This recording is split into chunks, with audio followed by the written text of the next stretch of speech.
man fatally stabbed his teenage daughter before attempting to take his own life. At around 11 p.m. on Saturday the 20th of July, authorities responded to a residence at 904 Adele Street in Savannah, Georgia on reports of a gunshot. When officers arrived, they found 43-year-old Maurice Jonathan Pollock in a critical condition, suffering from a gunshot wound. Medics transported him to Savannah Memorial Hospital for treatment to his injuries.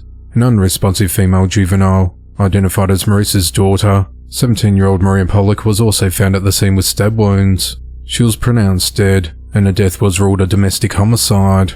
During the investigation, Maurice was identified as a suspect in his daughter's death. Maria's aunt, Lakeisha Leach Cooper, said that Maurice killed his daughter by stabbing her to death with a box cutter before attempting to end his own life. Maria's mother, Tonya Pollock, described her daughter as beautiful, kind and happy, and that she'd just been selected to be a cheerleader at Beach High School. She said she doesn't know what could have led Maurice to do something this heinous. She recounted the moment she found her daughter dead in her room. My daughter's stomach was split open, her guts were hanging out. I grabbed her and pulled her. Her mouth was open, and it's just like she wasn't here anymore. I see that man who's supposed to be my husband, supposed to love my kids and us, standing in the corner with his hands over his head, and I'm looking like, what's going on, she said. All of this was unfolding as one of her sons was screaming. Tonya said she tried to call 911, but they couldn't understand her. She then went to her neighbour's house, and that's when she heard the gunshot that almost took Maurice's life too.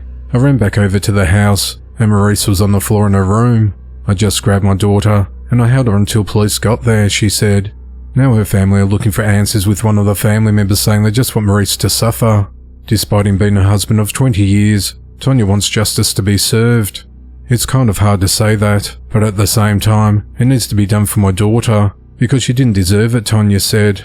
Maurice's condition has since improved, and he's been released from hospital and booked into the Chatham County Jail on a murder charge where he's held without bond. The motive of the killing is unclear, as the investigation into the matter continues.